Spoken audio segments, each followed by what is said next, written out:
From Keene in the Shire, the Liberty Media capital of the world, this is Darrell W. Perry, host of FPP Radio News for Sunday, August 17th, 2014.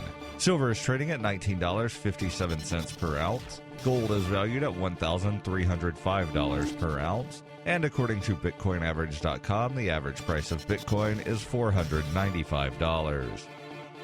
The Guardian reports Missouri Governor Jay Nixon declared a state of emergency and imposed an overnight curfew in Ferguson on Saturday in an attempt to quell disturbances that have rocked the city since police shot dead an unarmed teenager a week ago. Nixon said, "We must have and maintain peace. The eyes of the world are watching." The curfew was scheduled to start at midnight and be lifted at 5 a.m. local time. The unexpected announcement, made at a raucous press conference, marked another shift in law enforcement tactics, which have veered from overtly military to inclusive and conciliatory in an effort to contain protest over last Saturday's killing of Michael Brown. Nixon said the latest measures were necessary after a small group of looters smashed windows, lobbed bottles, and ransacked 3 stores on Friday night. He said the looters sabotaged not just property, but the community's peaceful protest. The governor said media would be given access to the curfew zone in order to observe it and ensure transparency. However, he did not say exactly what areas of the city it would cover. Captain Ron Johnson of the Missouri State Highway Patrol, speaking of the curfew, said, "We won't enforce it with tanks. We won't enforce it with tear gas." But it remained unclear how a curfew could be maintained without the use of at least some force. FPP Radio News is brought to you by Bitcoin Not Bombs. Bitcoin Not Bombs is a launching pad for nonprofits and social entrepreneurs into the financial freedom of the Bitcoin economy. Bitcoin Not Bombs is fully committed to being the hub of the nonprofit sector of the Bitcoin economy, maximizing the potential cross-promotion of all our clients and commercial partners. To learn more, visit bitcoinnotbombs.com. Reuters reports militants from the Islamic State have executed 700 members of a tribe it has been battling in eastern Syria during the past 2 weeks, the majority of them civilians, according to a human rights monitoring group. The Syrian Observatory for Human Rights, which has tracked violence on all sides of the 3-year-old conflict, said reliable sources reported beheadings were used to execute many of the Al-Shitat tribe, which is from the Deir el-Zor province. The conflict flared after the militants took over 2 oil fields in July.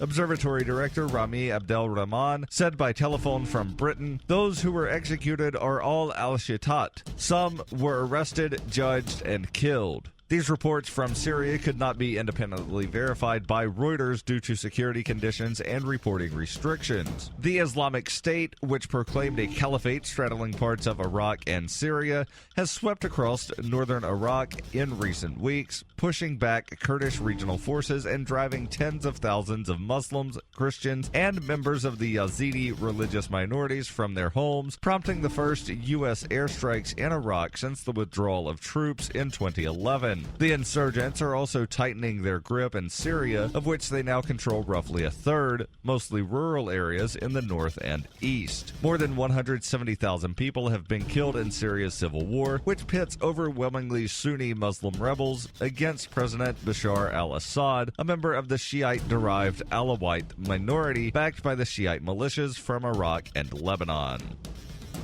FPP Radio News is brought to you by Roberts & Roberts Brokerage. For over 35 years, Roberts & Roberts has been a trusted source for buying and selling your investment-grade precious metals. They now take Bitcoin for purchasing precious metals so you can turn your profits into a long-term investment. Call Roberts & Roberts today for knowledgeable advice on investing. 800-874-9760.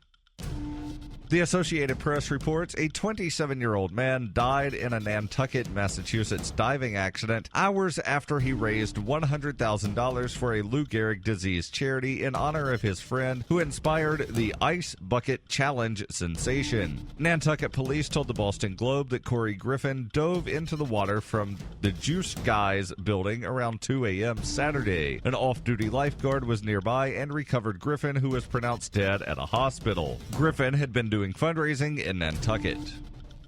This has been FPP Radio News, online at fppradio.com.